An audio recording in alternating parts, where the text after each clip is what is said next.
en el almacén, en la oficina, en el gimnasio y hasta en la fila para entrar al estadio. Todos se preguntan, ¿cómo viene la cosa? Un podcast de análisis político.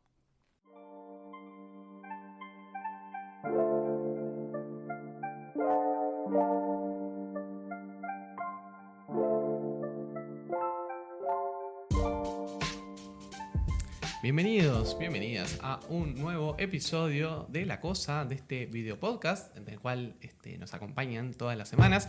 Es un episodio muy especial. Yo no digo muy a menudo es un episodio especial, porque hay gente que arranca todo el programa diciendo es un episodio especial. Yo no lo hago, así que me lo reservo. Para mí es un episodio muy especial porque vamos a estar hablando de un tema que es de esos bien importantes, ¿no? Que a menudo cuesta que sean temas que se coloquen en la agenda principal de las discusiones de política que damos todos los días, de las discusiones más de coyuntura, pero sí son esos asuntos que condicionan la vida de las sociedades y las posibilidades de nuestro desarrollo como comunidad en el largo plazo. Para mí en lo personal también es un tema que me es muy, muy, muy caro, muy importante. Estoy hablando del agua, de todo lo que está sucediendo en estas últimas horas con los cambios que se van a producir en el contrato que el Estado uruguayo tenía firmado con un consorcio de empresas para llevar adelante el proyecto de Arasatí, el famoso proyecto Neptuno. Bueno, pareciera que esto queda en esta fase de negociación, va a cambiar y se van a hacer otras obras en lugar de las obras inicialmente previstas por el proyecto Arasatí. Pero, como les decía, para mí es un tema especialmente importante. Yo me recibí de politólogo hace ya más de 10 años estudiando este tema, estudiando la reforma del agua del 2004, estudiando las posibilidades que había en el proceso de reestatización para dar lugar al mandato constitucional de la participación ciudadana, de escuchar la voz de las comunidades en los territorios respecto a la política nacional de aguas. Así que es un tema que me acompaña, le diría, de toda la vida. Y alguien a quien también conozco de toda la vida, por vínculos familiares y personales, es a Selva Ortiz, que es nuestra invitada del día de hoy. ¿Cómo está, Selva? Un placer. Esto que los niños crecen y nosotras envejecemos. Bueno, vos estás igual y yo crecí y vos estás igual. Selva Ortiz es socióloga, es activista ambiental, es la presidenta de Redes Amigos de la Tierra y también integran la Comisión Nacional de Defensa del Agua y la Vida, la que integra hace ya muchos años, ¿no? En la comisión desde su origen. Sí, desde su origen, que nació encaminada hacia la reforma constitucional del año 2004. Una reforma que no solamente fue exitosa en Uruguay, sino que fue un ejemplo en el mundo, que llevó a que internacionalmente se celebre desde entonces los Octubre Azul en todo el mundo a partir del caso uruguayo. En fin, vamos a tener tiempo para recordar un poco de esas cosas, pero arranquemos quizá por el tema más de coyuntura y después nos hablamos más de lo global. Coyuntura, tema concreto. En la mañana del jueves salió la noticia de que las renegociaciones que había anunciado el presidente Orsi al principio de su mandato habrían dado como resultado que, una mesa de negociación entre el Poder Ejecutivo, la OCE, la Empresa Nacional de Aguas y el consorcio de empresas que habían sido adjudicatarias de este proyecto, que se le haría cambios al proyecto y que ya no estaríamos en el marco del proyecto Arasatí, como fue originalmente previsto, sino que habría un proyecto diferente que incluye la realización de una planta potabilizadora en la zona de aguas corrientes del departamento de Canelones y algunas obras para la Costa de Oro, ¿no? Algunas obras en el este del país para asegurar la calidad y el acceso al suministro de agua a la Costa de Oro. En fin, contanos un poco sobre la noticia en concreto, cómo los agarró ustedes, que están peleando por este tema desde ya hace muchos años, y qué significa esta noticia de las últimas horas. Bien, lo principal acá es que el gobierno descarta el proyecto Neptuno. Bien. Eso para nosotros es muy importante porque por fin escucharon los argumentos que venimos dando desde el año 2021, desde marzo, 1 de marzo de 2021, cuando el presidente Lacalle anunció que un consorcio de privados le había presentado hacer una planta potabilizadora en el Río de la Plata, en la zona de Arasatí. En ese momento cero, nosotros dijimos, ¿cómo un consorcio privado va a presentar un proyecto y hacer una planta? Y como estaba planteando dirigirlo, si el pueblo uruguayo, en ese momento no hacía 20 años, pero el pueblo uruguayo en el 2004 dijo, ningún privado puede estar en el proceso de abastecimiento de agua potable y saneamiento para la población. O sea, el servicio público de agua potable y saneamiento debe ser prestado directa y exclusivamente por personas jurídicas estatales. Fue la redacción que le dimos al artículo 47 para blindar el servicio público de agua potable y saneamiento, que el agua no fuera una mercancía y asegurar ese derecho humano que estábamos declarando en la Constitución. Fue el primer país que en su Constitución puso que el acceso al agua potable es un derecho humano. Recién, eso fue 2004, recién 2010, Naciones Unidas, con el mismo texto que nuestra Constitución, declara el agua como un derecho humano fundamental. Por lo tanto, bueno, para nosotros que se escucharan todos los argumentos que hemos dado, que han sido muy contundentes, porque no es solamente la inconstitucionalidad, sino que el lugar era el más inapropiado, que era un mal proyecto y que iba a ser la primera planta potabilizadora que se construye en el mundo, que no iba a poder dar agua potable en muchos momentos del año por la salinidad, por las cianobacterias, por el tema de potabilizar agua de un estuario que tiene gran carga de materia orgánica, que iba a ser prácticamente imposible según los técnicos de cuando se potabilizara esa agua con la tecnología que están usando, que no surgieran los trialometanos, los bromatos, los bromuros, que es algo que la Organización Mundial de la Salud dice que son potencialmente cancerígenos, pero aparte había que trasladar esa agua 80 kilómetros, cuesta arriba, hasta Montevideo, lo que implica también en los últimos informes, como has leído ya en este gobierno, de parte de los técnicos de la Gerencia de Potabilización de Agua, que la edad del agua genera también, o sea, todo ese traslado iba a generar un deterioro de esa agua, y que no se estaba apostando a la calidad y sí a la cantidad, y cuando no apostamos a la calidad tomamos agua como la que tomamos en la crisis hídrica. Todo esto pasó antes de la crisis hídrica, ¿no? Esto empezó en el 2021, claro, la crisis hídrica fue en el 2023. Sí, fueron 6 meses terribles. O sea, nosotros veníamos ya muy organizados, cuestionando el proyecto Neptuno, leyendo y tratando de conseguir toda la información, pidiendo los espacios de participación que nunca se dieron para este proyecto, violando también el artículo 47 que dice que la sociedad civil tiene que participar en todos los procesos de planificación, gestión y control de los recursos hídricos. También lo reclamamos ahora en esta mesa de negociación. Sí. Nosotros no sabemos, a no ser lo que se filtró en prensa, qué está pasando, y queremos que todavía no entraron en funcionamiento desde hace más de un año, ni en pero en el periodo pasado tampoco, hacía ya más de un año que no funcionaban los espacios de participación, las comisiones de cuenca, los consejos regionales, donde entendemos que tenemos que estar discutiendo estos temas tan urgentes. Bien, entonces, ¿qué se sabe de lo que se negocia en las últimas horas, ¿no? De este cambio a priori del proyecto Neptuno no se hace, se va a hacer otra obra de infraestructura, que sería en la zona de Aguas Corrientes, donde OCE ya tiene una planta potabilizadora, ¿no?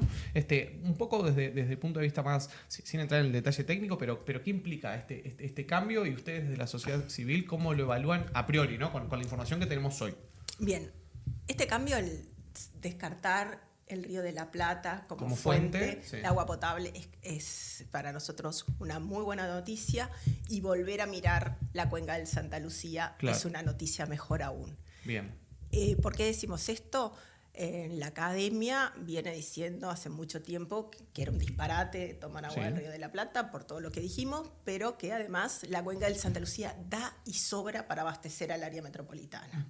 Un país con una red hídrica de agua dulce, superficial y subterránea, y más acá en el sur, como la que tiene Uruguay, asumir los costos económicos que implicaba potabilizar agua del Río de la Plata, ¿no? Con salina, con la amenaza de una desalinizadora, como inclusive leímos en esta semana que podía ser una de las cuestiones, que acá inclusive tengamos en cuenta que cuando hablamos de desalinizadora, lo que está atrás es el Estado de Israel con su tecnología.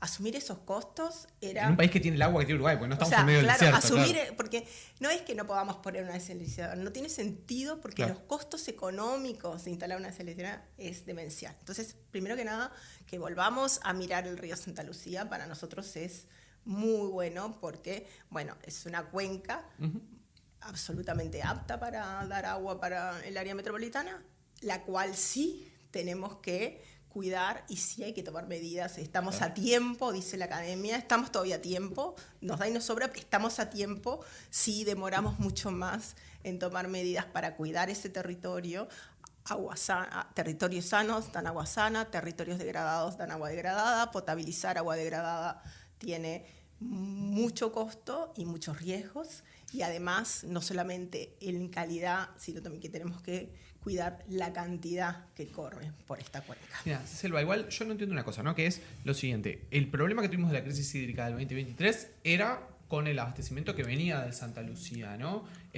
Porque, ¿en qué sentido esta nueva obra de infraestructura, si estamos hablando del mismo territorio, de la misma fuente, ¿por qué con una nueva obra de infraestructura mejoraría o saldríamos de esa situación de riesgo de que nos pase lo mismo que en el 23 o peor? Como para entender qué cambia.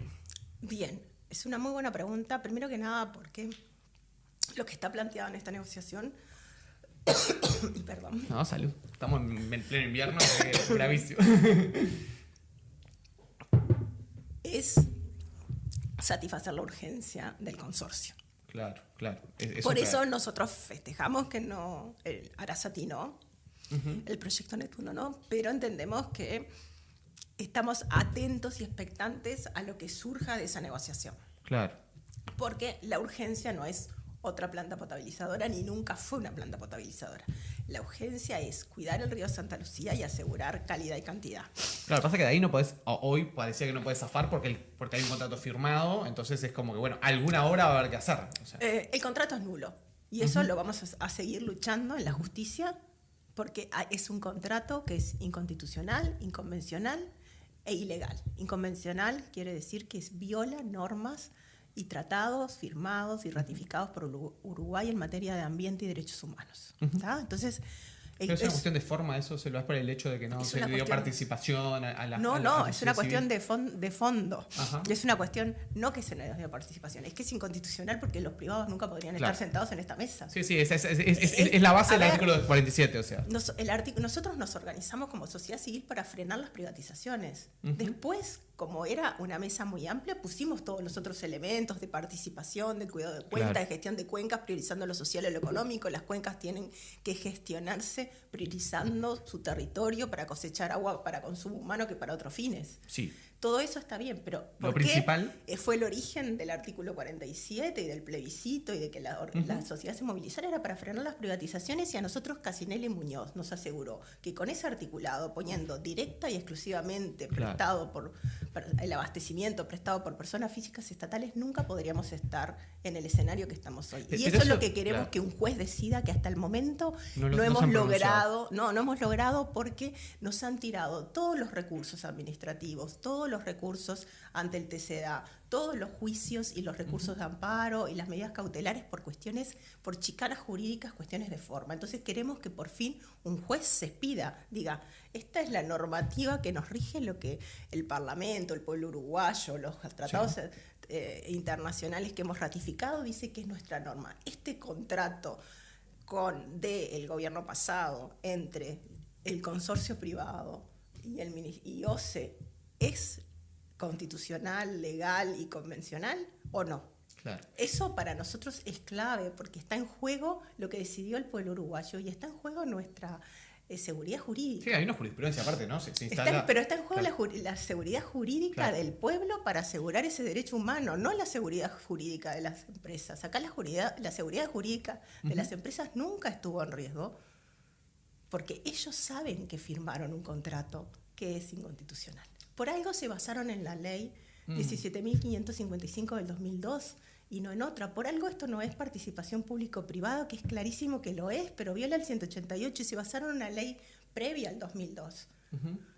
El 2004, la reforma del 2004 dice que tiene que quedar sin efecto todo lo que viola esta normativa. Claro. Por lo tanto, esto es inconstitucional porque viola el artículo 47. Igual yo te pregunto algo. Si uno hiciera una lectura así como muy al pie de la letra del artículo y como vos lo planteás, un privado no podría participar de ninguna obra de infraestructura, ni siquiera contratado por el Estado. O sea, yo como Estado tengo un plan estratégico, voy a hacer tal obra y puedo contratar a una empresa privada para que ponga la maquinaria, para que ponga la mano de obra. Eso es constitucional, eso se podría hacer. La construcción. Claro. A la ejecución de una obra, porque el Estado no tiene máquina. La construcción se puede hacer. No puede estar como estaba en el proyecto Neptuno, en la toma de agua, en el mantenimiento de la planta, era el responsable de una cantidad de procesos que no es. Y el proyecto tampoco lo podía presentar el privado ante el Ministerio de Ambiente para su Podrían aplicación. participar solo como una cosa como ejecutora OCE operativa. Tiene que presentar un proyecto, defenderlo, hacer los estudios de impacto ambiental, contratar todo eso y después darle a una licitación que necesito que me construyan esto que yo diseñé. Acá el proyecto lo diseñó el privado. Exacto, sí. Entonces, es como... no es, o sea, no tiene forma de zafar de la inconstitucionalidad. Eso no fue lo que nosotros definimos y lo que el pueblo uruguayo por un 64,7%, pensemos que es nuestra última reforma constitucional. Sí, con una aprobación masiva. Masiva, ¿no? O sea, multipartidaria. Ningún otro hecho político después de la reforma constitucional del agua tuvo el respaldo popular que tuvo esto. Entonces, y la gente lo sabe, la gente lo siente cuando le tocamos el agua y en la crisis hídrica. Sin duda. Es un tema sensible, es un tema que está en nuestra cultura, que está en nuestra identidad. El tema del cuidado de este bien común. Bien, y te pregunto algo, desde el punto de vista del diálogo que han tenido con el gobierno, con la fuerza política que está en el gobierno, con las autoridades, el gobierno, bueno, en primera instancia adopta esta posición de, bueno, vamos a negociar con el privado, vamos a tratar de dejar sin efecto este proyecto que no es el que queremos y vamos a ir por otro proyecto. Ahora, ¿qué han sentido desde el lado del gobierno o del Frente Amplio como partido respecto a esta posibilidad de avanzar con el juicio de anulación? O sea, ¿cuál es la postura del gobierno frente a eso? Bien, una cuestión que para nosotros fue muy importante con el cambio de gobierno es que este gobierno sabe que este proyecto es inconstitucional. Sí. Y nos lo dice. Bien, y lo ha dicho en los espacios.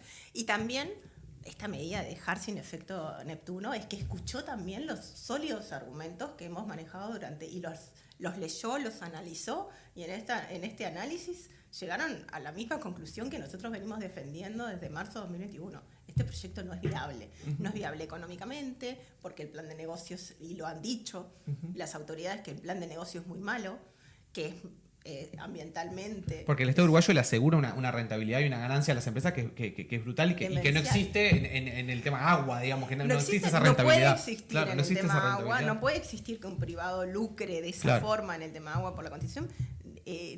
No hay nada que tenga tanta ganancia. Exacto, no da el negocio en sí, más allá que se pudiera. No, pero no hay ningún otro negocio que tuviera los índices de ganancia aseguradas como el proyecto Neptuno para el consorcio Montevideo. Entonces, acá el gobierno anterior fue muy irresponsable porque le dio a un privado ganancias por encima de cualquier tipo de inversión privada. De previsión. Entonces, acá le regalaron al privado esto y nosotros decimos, bueno, eso también tiene un costo. Y bueno, veremos si después que terminemos el juicio, quienes firmaron y ratificaron eso no son también pasibles de responsabilidad. Claro. Porque acá también hubo, la empresa sabía lo que estaba firmando y los representantes del Estado uruguayo también sabían lo que estaban firmando.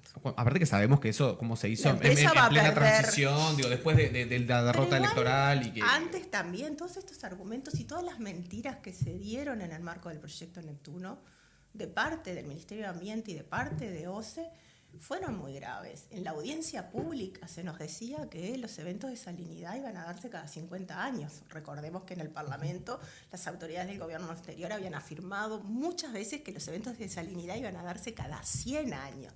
Después bajaron a 50 la audiencia pública y resulta que ya tenían en su conocimiento el estudio del Instituto de Mecánica de los Fluidos de Facultad de Ingeniería que decía que estos eventos de más de 3 veces de salinidad en Arasatí son cada 4 años. Sí, no. Entonces, esas mentiras tienen un costo. O sea, porque en los espacios de participación a la sociedad habíamos 2.000 personas en la audiencia pública. Aparte está lleno de científicos, además de los vecinos y de otros sectores. Entonces, que descalificaran a los científicos que no eran ellos, que dijeran estos disparates, es muy grave. Es muy grave y ahí hay autoridades que estaban sentadas defendiendo esa gravedad. Entonces, bueno, por fin escucharon los argumentos de todos los científicos que hablaron en la audiencia, porque fuimos organizaciones sociales, pero también fueron científicos. Entonces, por un lado, bueno, cuando nosotros, como Comisión Nacional de Defensa del Agua y la Vida, Redes y la agrupación Tucutucu nos llamaron y nos sentamos con el presidente de OCE, el ministro de Medio Ambiente, Ortuño, y el secretario de Presidencia de este gobierno, Bueno, fue la primera vez que nos sentamos con esas autoridades que no defendían a capa y espada los disparates de este proyecto, ni nos mentían que era cada 100 años, ni nos decían que no nos podían dar información.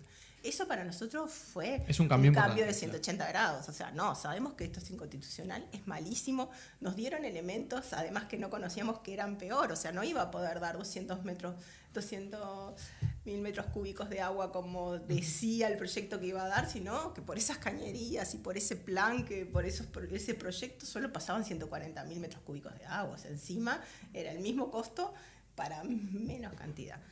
Entonces, sí, los problemas que vos señalás son de todo tipo, ¿no? Son técnicos en punto de vista ingenieril, son de salud y de afectación al acuífero Raigón y puesta en riesgo de toda una actividad productiva, de los bañados de Santa Lucía, de áreas protegidas. O sea, el proyecto era un disparate y por suerte este gobierno lo frenó y porque sabe que es un disparate y escuchó los argumentos.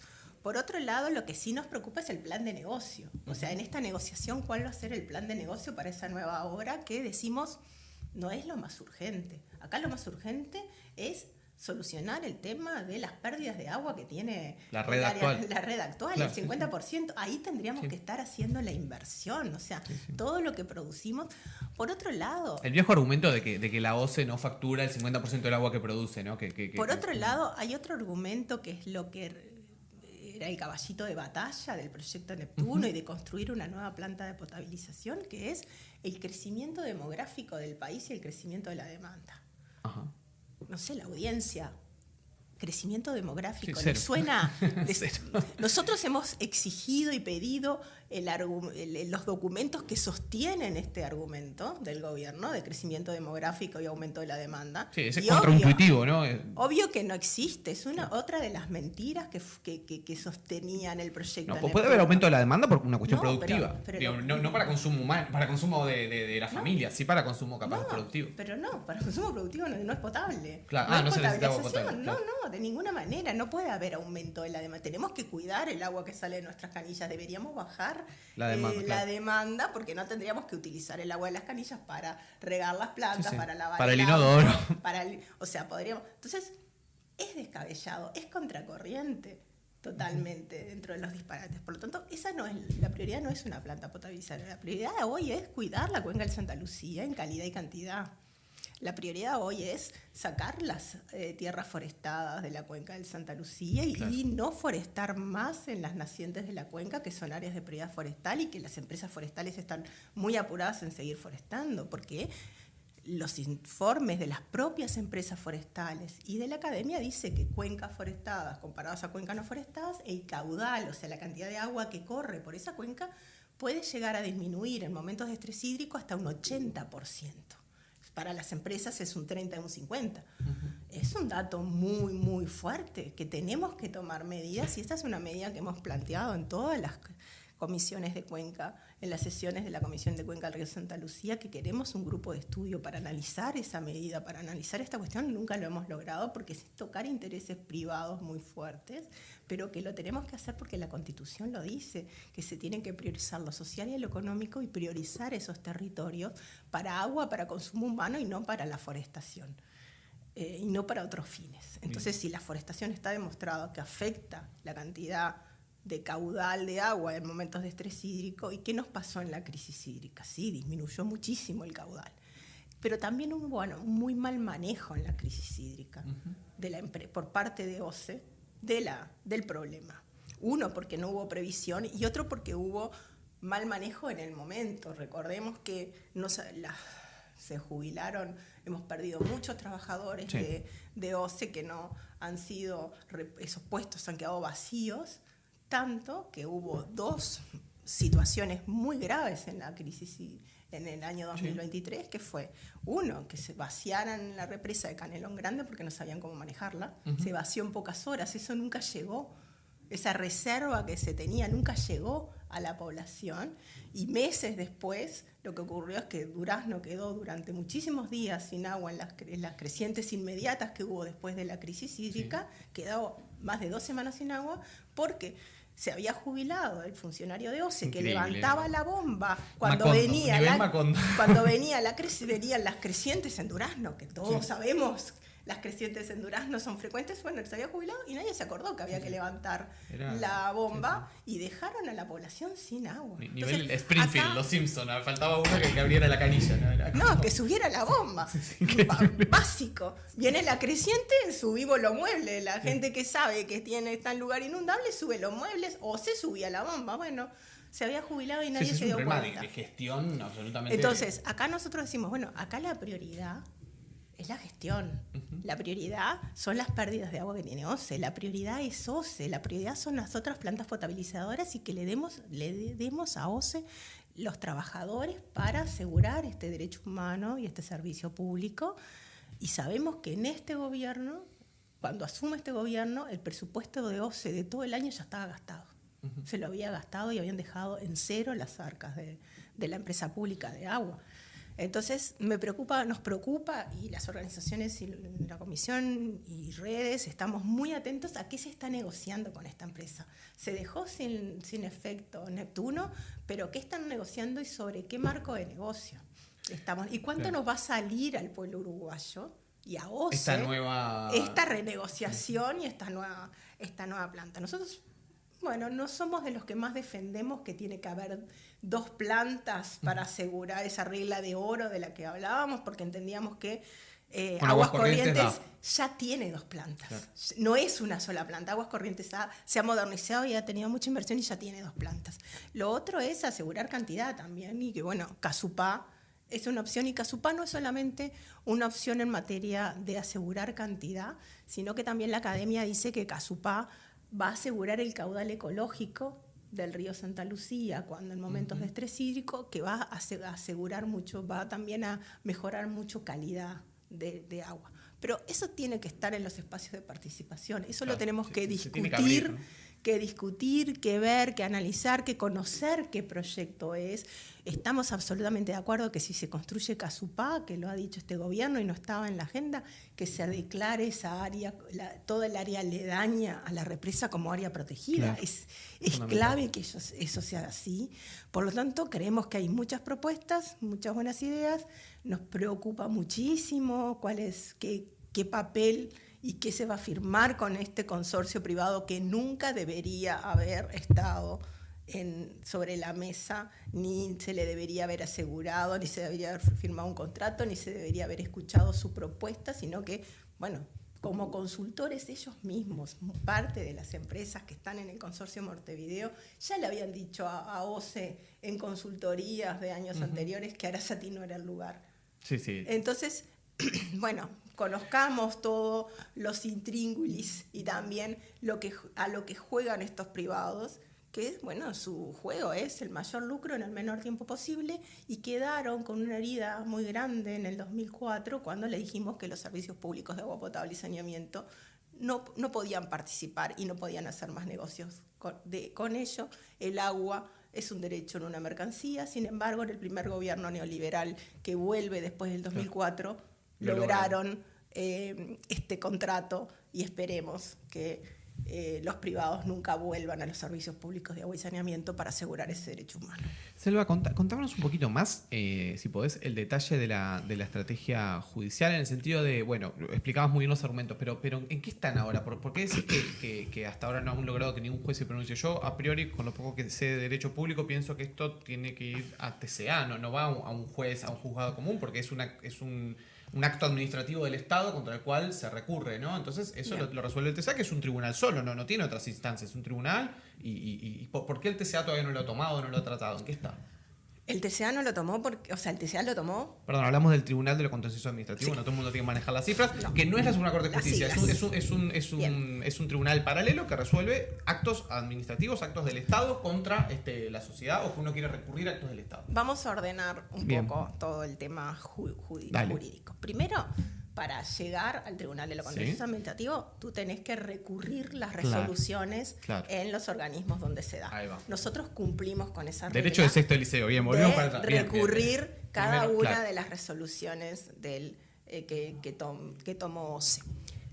Claro, tenés que agotar la vía administrativa. Tenés que agotar la vía administrativa para el TCA. Nosotros agotamos como redes, agotamos la vía administrativa y fuimos al TCA. Claro, vas contra OCE, después vas contra el Poder Ejecutivo y recién ahí, si nadie te da la razón, puedes acceder al TCA. Entonces accedimos al TCA. Recordemos que el TCA llama a una audiencia, pues nosotros teníamos un recurso ante el TCA, que era la suspensión de la licitación y la nulidad de la licitación por todos estos argumentos que hemos dado. Y ya está en el TCA, entonces el TCA ya lo tomó o no está en el TCA, porque ese juicio ante el TCA, que demora una eternidad, primero el Ministerio de Ambiente y OCE dijeron que los científicos que habíamos puesto para dar testimonio de por qué esto dañaba al medio ambiente y no eran aptos, no podían ser. Bien. Entonces ahí no querían escuchar, tampoco aceptaron que presentáramos los documentos y los documentos científicos, por ejemplo, que aseguraban que Arasatí era el lugar donde más se estancaban las cianobacterias, publicadas en una revista arbitrada internacional que dice que es lo que le da el respaldo científico. No, tampoco servía porque estaba en inglés. Claro. Empezaron con y esas chicanas claro. las puso el Ministerio de Ambiente y OCE. Que el Ministerio de Ambiente no aceptara un artículo en una revista científica internacional. Claro. Producto de una investigación hecha por nuestra Universidad de la República, por nuestra casa mayor de estudios. Bueno, pero además fuimos zafando, teníamos otra audiencia más, todo eso se elevó, se apeló como se apela en la justicia, y no, hay que escuchar a los científicos, no le dieron razón a ellos, todo, pero ahí interpone un recurso en los privados que nos tiran el juicio ante el Tribunal de lo Contencioso Administrativo, porque según ellos nosotros sí recurrimos la licitación, la resolución, pero no habíamos recurrido una resolución anterior de OCE. Que autorizaba que se hiciera esto. No, que aprobaba los estudios de factibilidad. Ok, bien. Entonces, como no recurrimos ese estudio que aprobaba esa resolución que aprobaba los estudios de factibilidad, cayó nuestro juicio en el Tribunal de lo Contencioso Administrativo. Sí, absurdo. Por un tema de forma. Bien. Pero cae el juicio y cayó el juicio, ¿no? Sí. Ahí podemos irnos a la Corte Interamericana de Derechos Humanos, porque agotamos todas las vías. Eso lo hicimos como Redes Amigos de la Tierra. Como Comisión Nacional en Defensa del Agua y la Vida y la agrupación Tucutucu, nosotros estamos asesorados por el Instituto de Derechos Humanos de Facultad de Derecho de la Universidad de la República. Era quien nos patrocinaba, con la Clínica de Litigio Estratégico de la Facultad de Derecho de la Universidad de la República. Hemos llevado otros juicios, la Comisión Nacional y la agrupación Tucutucu. El juicio que, gracias a ese juicio, yo entiendo que hoy tenemos esta resolución, porque con estas cosas hemos podido ir frenando el proyecto, y bueno, hubo una medida cautelar que frenó la firma del contrato durante muchos meses, con un juicio que decíamos, bueno, pedimos la medida cautelar de frenar la firma del contrato y que se analice si esto es constitucional, afecta al medio ambiente, va a afectar la salud, si es un proyecto que no pone en riesgo una cantidad de todas las cosas que nosotros entendemos que ponía en riesgo. Queremos que un juez se exprese sobre eso. La medida cautelar duró un tiempo. Y esa medida cautelar cae porque los privados apelan indefensión porque no pudieron ser parte y ser escuchados en la audiencia, que escucharon a los científicos que daban los argumentos. Primero que nada, estos privados no tienen ningún derecho a declarar indefensión, porque la Constitución dice que ellos no pueden ser parte de ningún proceso de potabilización de agua, ni pueden presentar ningún proyecto. Por lo tanto, para nosotros esa resolución, porque hay ese juicio, también todos los reclamos, todas las apelaciones que hicieron OCE y el Ministerio de Ambiente, que terminaron en la Suprema Corte de Justicia, ninguna fue tenido en cuenta y descartados todos, y ganamos todas esas apelaciones. Claro. Pero, sin embargo, la de privados se tuvo en cuenta y cayó ese juicio. Y se levantó la medida cautelar de no firma del contrato, y por eso el gobierno pudo firmar el contrato. Ese juicio de fondo, juicio tuvo que, firmado el contrato, foja cero, volvemos a foja cero y presentamos un nuevo juicio que es de no inicio de obras. Con el contrato firmado, contra el acto administrativo. Contra que el es acto contrato. administrativo, que es el contrato, Claro. diciendo que ese contrato que firmaron es nulo, porque Claro. es inconstitucional, inconvencional y ilegal. Y ese juicio es el que ahora está corriendo. Es el que está corriendo. Ahora Y entendí. pedimos una medida cautelar de que no comiencen las obras. Sí, porque si no... porque no queremos los hechos consumados. Claro. Entonces, ese es el juicio que tenemos. Estamos... Con ese y juicio ese actual, ¿dónde juicio, estamos? estamos en la justicia. ¿Por qué Ok. estamos en la justicia? No estamos en el TCA. No estamos en el TCA, estamos en la justicia porque entendemos que acá se están violando normas legales y es la justicia también quien tiene que Claro, no que solo actuar. el acto administrativo. lo Y que- además tenemos la legitimidad activa como Comisión Nacional que impulsó la reforma constitucional para defender lo que dice esa constitución, y ahí nos dio la razón el Tribunal de Cuentas y la Suprema Corte de Justicia, de que sí podemos accionar por el proyecto Neptuno en la justicia. Bien. Así ¿Está? que está en un tribunal en este momento. Está en un juzgado. tribunal, en un juzgado, y tenemos el aval de que somos jurídicamente, podemos hacerlo jurídicamente, porque, bueno, OCE apeló que no al es una tribunal parte legítima. primero al Claro. Tribunal de Apelaciones. El Tribunal de Apelaciones dice, no, este juicio se puede hacer en la justicia porque están todos los elementos y se le tiene que dar la garantía a la persona. Lo apelaron al Tribunal de Apelaciones, tuvo que ir a la Suprema Corte de Justicia y la Suprema Corte de Justicia también. Entonces, acá tenemos Tierra estamos firme, sí. habilitados. La medida cautelar era de no innovar, una medida cautelar de no innovar. Ahí el juez lo que entendió que eso no era una medida cautelar de no innovar, sino que era una medida preceptiva. Claro. El no inicio de obras, y que entonces no hacía lugar a esa medida preceptiva. Nosotros entendemos que es una medida cautelar porque si se inician las obras y empieza a construirse, el daño ambiental se va a producir. Claro, Entonces tenemos que tener el concepto precautorio, tenemos que cuidar, podemos contaminar el acuífero Raigón, vamos a destruir una gran cantidad de cosas, entonces necesitamos, y además hay un perjuicio económico que necesitamos la cautela.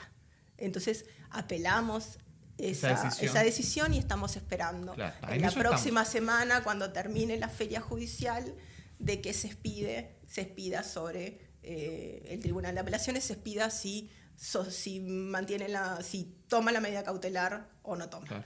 Por otro lado, tenemos el juicio de fondo, Sí. que es lo que hasta ahora nunca hemos logrado, ni con el Tribunal de lo Contencioso Administrativo, ni con la justicia, que analicen el fondo del asunto y que no queden sin efecto los juicios por temas de forma, por Claro. chicanas jurídicas que ha puesto principalmente la empresa, porque realmente los abogados del Ministerio y de OCE no han sido tan exitosos en No eso. sé si es sino algo que- bueno o malo. No, quien nos ha tirado los juicios ha sido la empresa. Sí, sí. Y no... No es de extrañar aunque- porque esta gente se maneja con Entonces- un buffet de abogados que son... Entonces unos acá tigres. nosotros tenemos otro tema, que son los convenios, nuestra Constitución, pero los convenios internacionales que hemos ratificado, el Acuerdo de Escazú, que dice que en los temas ambientales tenemos que tener acceso a la información, la participación y la justicia. Y en la justicia no hemos tenido acceso. No hemos tenido acceso ni a la información en Neptuno, porque nosotros los estudios de factibilidad nunca accedimos a ellos, ni nunca se nos dio en los espacios de participación, porque como estábamos en la ley 17.555 del 2002, que decía que tenía que haber un secreto comercial, que no estábamos podíamos pre-reforma, acceder. Sí, en un mundo pre-reforma. No podíamos acceder a la información. Accedimos porque se filtraron por otros lados y bueno, y ahí supimos más o menos de qué estábamos hablando. No accedimos a la participación, porque si hubiéramos accedido a la participación hubieran escuchado a la academia, nos hubieran escuchado todos los argumentos que ahora tiran el proyecto. Pero la justicia también, y ahí nos preocupa que el Estado también fue el que puso los obstáculos para acceder a la justicia, no haciendo lugar a los recursos administrativos, no haciendo lugar, poniendo obstáculos en que los científicos y los documentos que estamos aportando no podían ser tenidos en cuenta por el Tribunal de lo Contencioso Administrativo o por la justicia. Entonces, nosotros queremos que un juez diga si este contrato, y nos parece muy importante para nuestra seguridad jurídica, Claro. si un juez diga quién tiene más poder, un contrato firmado por privados y un gobierno, o la Constitución de la República y lo que dijo el pueblo uruguayo en el 2002 por el 64,7% de respaldo, que los privados no pueden estar en ningún proceso de abastecimiento de agua potable y saneamiento. Sí, pareciera que para cualquiera que haya visto de costado una pirámide de Kelsen en su vida, es como que no tiene pie ni cabeza que un contrato entre partes pueda tener mayor importancia jurídica que la Constitución. Pero bueno, en algún momento se va a lograr un pronunciamiento, ¿no? Que eso es lo importante. Entonces, igual si el contrato ahora cambia entre el gobierno y el privado, es como que tenemos que saber qué contrato van a firmar. Claro, o sea, si se mantienen las cláusulas, si se mantiene el plan de negocio, si el plan de negocio se mantiene, sí, el sigue caso siendo sigue lo firme, mismo. Claro. Te quiero cambiar de tema en el ratito que nos queda, Seba, porque hay algo que me parece una paradoja, ¿no? Que es que en el gobierno anterior se creó el Ministerio de Ambiente, ¿no? Fue una innovación institucional que se creó en el gobierno anterior con un apoyo multipartidario, un apoyo amplio, y sin embargo, bueno, como que pareciera que este ministerio, este Nobel Ministerio, se inaugura justamente con este tema, ¿no? Se inaugura, o al menos aparece en la discusión pública con todo este tema de Proyecto Neptuno, etcétera. Y por todo lo que vos contás, ustedes como sociedad civil, como ambientalistas, como activistas del ambiente, no tuvieron en el Ministerio de Ambiente un aliado, al menos en este tema, para empezar, como que no arrancaron con el pie derecho, ¿no? Y bueno, preguntarte una lectura un poco más general sobre esta nueva institucionalidad, me imagino que históricamente ha sido un reclamo la existencia de jerarquizar la institucionalización del medio ambiente, que antes era apenas una dirección, ¿no? Dentro del ministerio, la vieja Dinama, ¿no?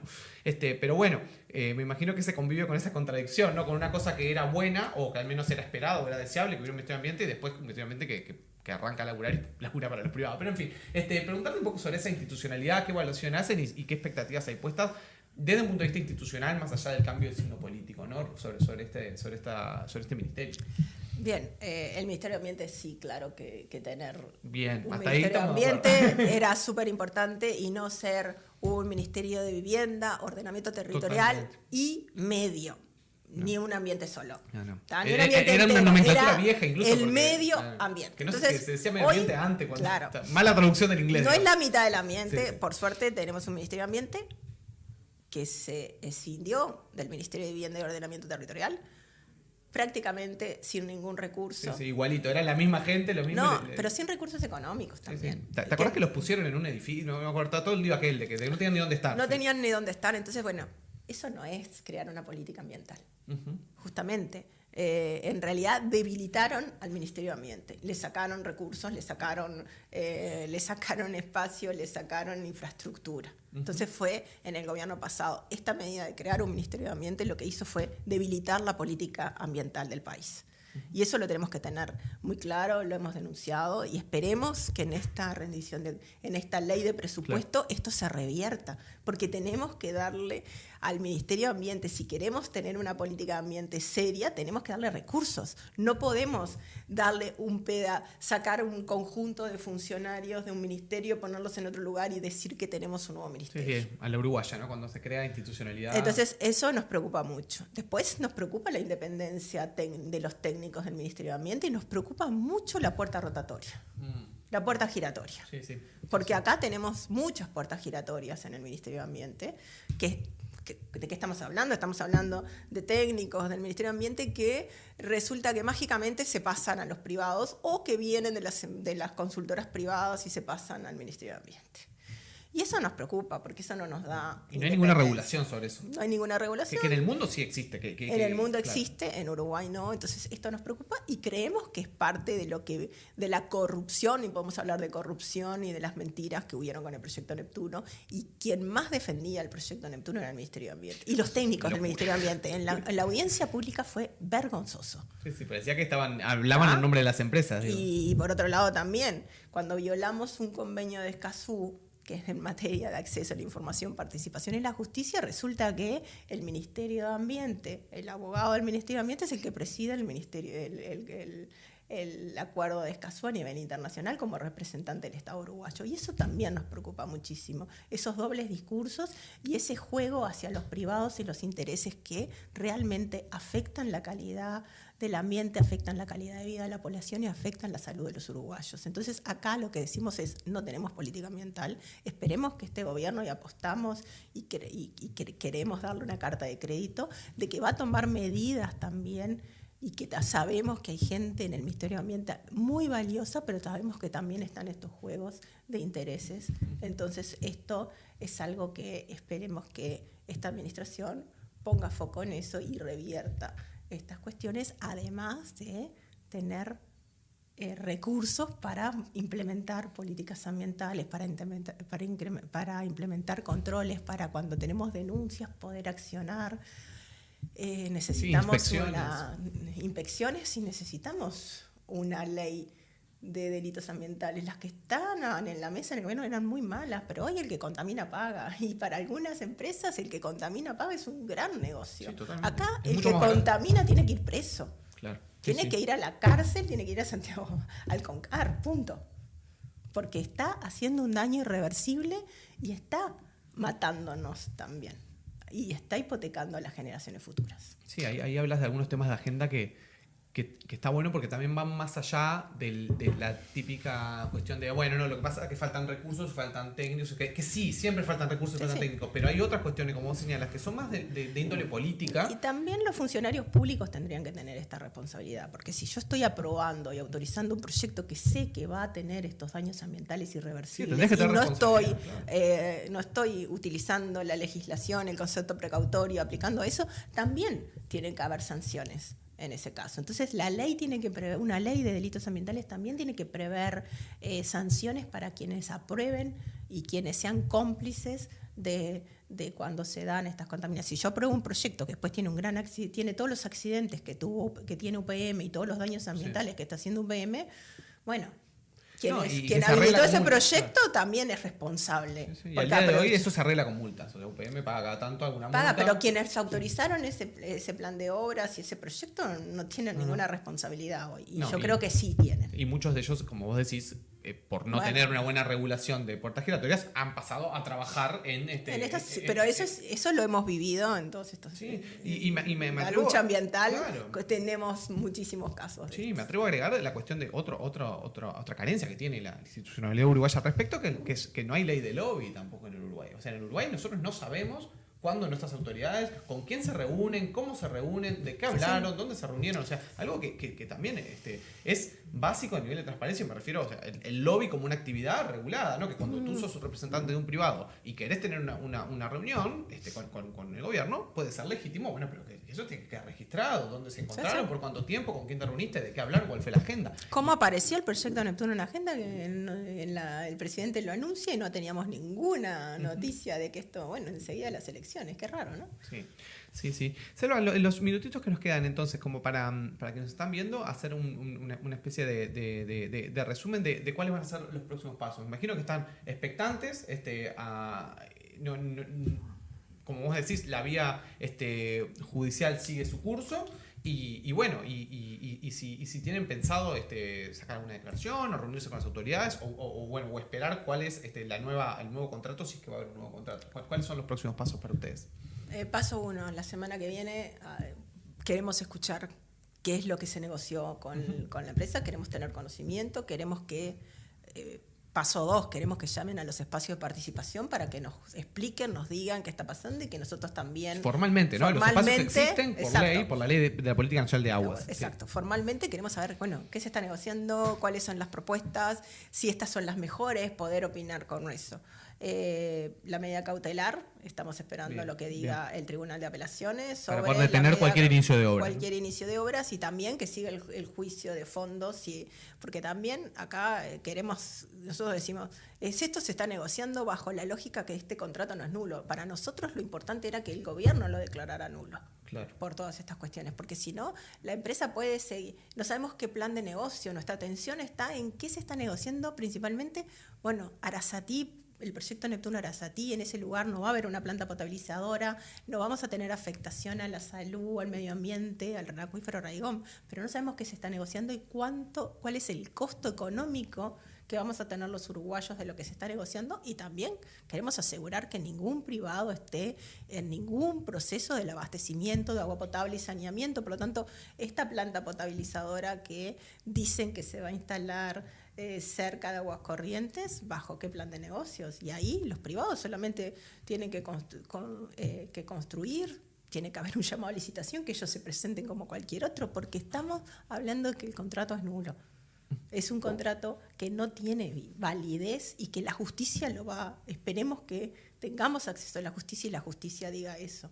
Por lo tanto, ese es el otro. Y después, para nosotros, la preocupación número uno es el cuidado de la cuenca y medidas concretas para cuidar la cuenca de Santa Lucía, que es lo que nos va a asegurar el abastecimiento de agua potable del área metropolitana. Entonces ahí ya los espacios de participación, ya medidas con fuerza, porque las medidas que se tomaron en el 2013 eran tímidas e insuficientes. Por suerte se tomaron, porque nunca se habían tomado. Pero ahora queremos medidas que realmente reviertan los procesos de contaminación y de afectación a cantidad de agua que tiene la cuenca. Necesitamos medidas reales y contundentes y que después se implementen y se controlen, no como pasó con las 10 medidas del 2013. Por lo tanto, nuestra prioridad y nuestra atención está en que se respete la Constitución, de que los privados dejen de creer que pueden lucrar con un derecho humano fundamental, porque el pueblo uruguayo ya les dijo que no, y el cuidado de la cuenca del Santa Lucía.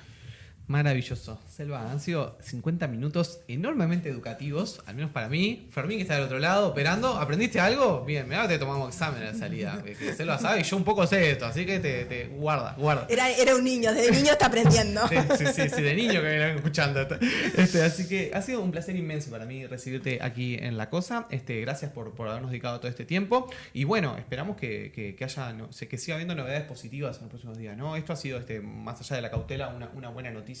Como bien lo señalabas, y bueno, y que el resto de esa agenda también pueda seguir avanzando. Así que muchas gracias, Selva Ortiz, que es presidenta de Redes Amigos de la Tierra y también integra la Comisión Nacional de Defensa del Agua y la Vida. Así que gracias por habernos acompañado. Gracias, es un placer. Y bueno, la lucha da frutos, y que Neptuno no se construya es producto de la lucha de muchas y muchos, y el trabajo y horas de laburo de los movimientos, organizaciones sociales, la academia. Entonces el reconocimiento a todas y todos de lo que han sido estos años de resistencia, que hoy fueron tenidos en cuenta, y el proyecto Neptuno no va para adelante. Sin duda. Así que bueno, bien merecido ahora con el feriado. Pueden levantar alguna copita de algo, me parece que amerita. A todos ustedes que están del otro lado, gracias por acompañarnos siempre, gracias por seguirnos en nuestras redes sociales, Podcast La Cosa, gracias por suscribirse también al canal de YouTube de La Cosa y al canal de Caras y Caretas TV, que muy amablemente nos presta este espacio para salir y que nos visibilizan en redes y en todas partes. Así que muchas gracias a ellos y nos encontramos la semana que viene para seguir viendo cómo viene la cosa.